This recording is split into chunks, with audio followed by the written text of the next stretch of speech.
Ayun, no? Nakarating na rin, no? Si ate. Ate Peg!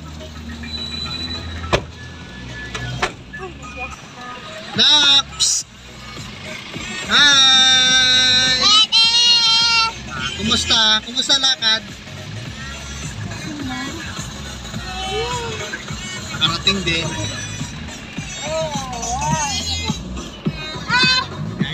Biyahe na.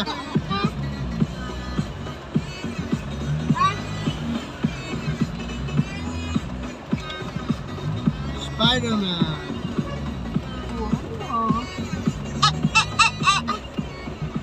Kumusta ikaw? Kumusta yung lakad mo ate? Okay lang? Niring test siya na wala yung hearing aid kasi niring test siya. Wala lang. Ano sabi? Hindi naman daw mataas yung frequency.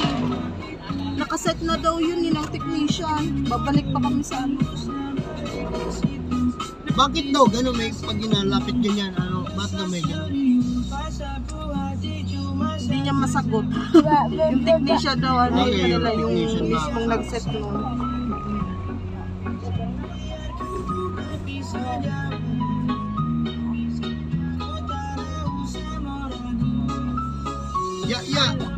Iya. Video.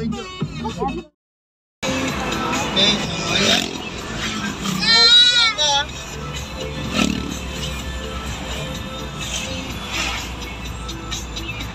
Tapos na naman ang araw na may Ganun pala no. gawa kahit pa. Kaya pala kahit ano daw volume niya kanina.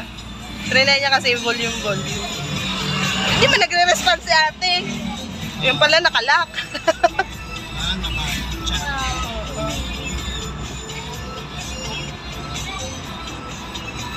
Galing no, nakakonect sila sa sa computer. Computerized na kasi mga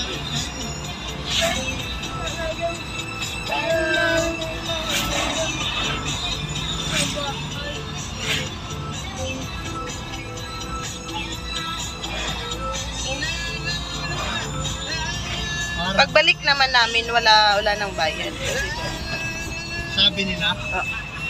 Tapos same procedure pa din. Hindi na, kasi niring test na siya eh. Yung mga test lang naman ang kailangan no? Romantic para kang plastic bagay, kailangan talaga para kung may kailangan i-setting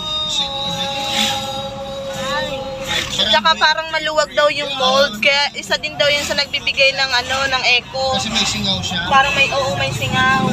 Kasi pag ginaganon niya, nawawala yung yung echo. Pero pag tinanggal, ayun, malakas na naman.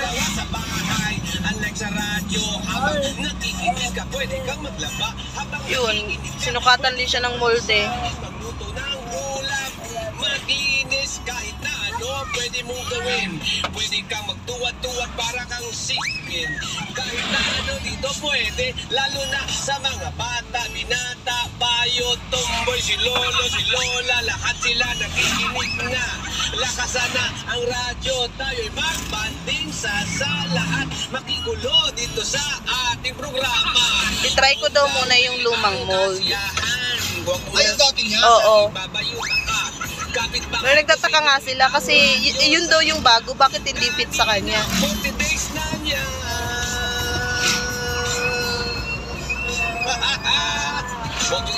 Kaya inulit nila. Kapag ka may extra mold pa yan no? Oo.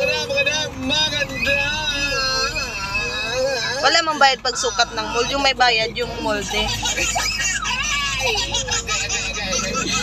Call. Ibda na call. Manoy. Ay.